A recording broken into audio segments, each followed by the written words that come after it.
موجودہ معاشرتی رسوم آپ کے معاشرے میں بگاڑ کی صورت پیدا ہو جاتی ہے۔ اس سلسلے میں اصولی رہنمائی فرمائیں۔ شادی، بیاہ، سالگرہ کے متعلق ہم نے پہلے بھی کہا تھا، اب بھی یہی کہتے ہیں کہ اصولی طور پہ اگر اپنے گھر والے بغیر کسی دعوت کے بہن بھائی جمع ہوتے ہیں، پھپھیاں، چچا، ماموں، قریبی عزیز جمع ہوتے ہیں، کوئی کیک کاٹتے ہیں، کوئی دعوت ہوتی ہے، خوشی کا ایک موقع ہے، حرج کیا ہے یار؟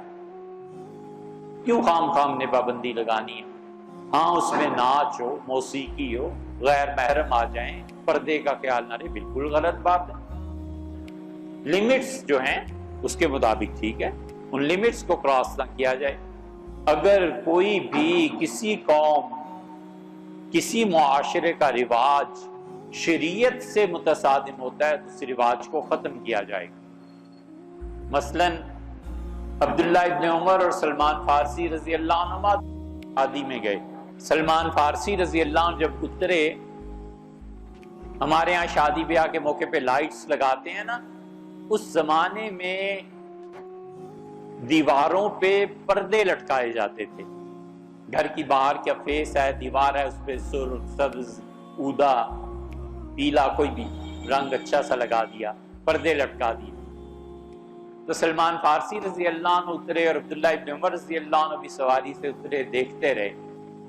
تو سلمان فارسی رضی اللہ عنہ نے کہا تمہارے گھر کو بخار ہو گیا ہے۔ تو وہ جو شادی والے تھے سمجھ نہیں سکے، انہوں نے کہا کیا مطلب؟ حضرت کہنے کے کپڑے جو اڑائے ہوئے ہیں تو اسے بخار ہو گیا ہے، سردی لگ رہی ہے تمہارے مکان کو۔ ان کا حضرت مکان کو تو بخار نہیں ہوا۔ فرمایا آپ یہ کیوں کپڑا ضائع کیا ہے، میں واپس چلتا ہوں۔ چلے گئے، نہیں بیٹھے شادی۔ سیدنا عمر رضی اللہ عنہ جیسے آدمی امیر المومنین تھے، گھر میں گئے اور شادی کے موقع پہ تو دیکھا تصویریں لگی ہوئی ہیں۔ فرمایا یہ کیوں لگا رکھی ہیں؟ تمہیں پتہ نہیں ہے حضور صلی اللہ علیہ وسلم نے تصویریں لٹکانے سے منع کیا ہے؟ واپس آ گئے، نئی ولیمے میں بیٹھے۔ یہ مزاج تھا کہ جہاں بھی خدا کی نافرمانی ہے ہم اس میں تعاون نہیں کریں گے۔ اور دوسرا مزاج انہی کے بیٹے عبداللہ ابن عمر، لوگ ڈرے کہ یہ بھی اب واپس جائیں گے، وہ سلام کر کے گھر کے اندر چلے گئے۔ تو کسی نے کہا سلمان واپس چلے گئے، ان کا ٹھیک کیا، ان کا اور آپ آگے کہنے کہ کیا کریں، عورتیں غالب آ گئی ہیں، کیا کریں اب؟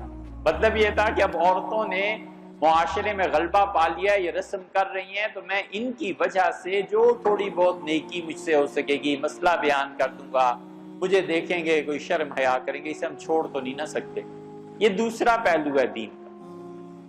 دونوں صحیح ہیں، دونوں طرح کے لوگ معاشرے میں ہوتے ہیں، برداشت کرنا چاہیے۔ بعض میں غلبہ ہوتا ہے نرمی، محبت، پیار کا، کہ چلو یار نہیں جاؤں گا تو جو مصیبتیں ہیں نا یہ اور بڑھیں گی، مجھے میری کوئی شرم آیا۔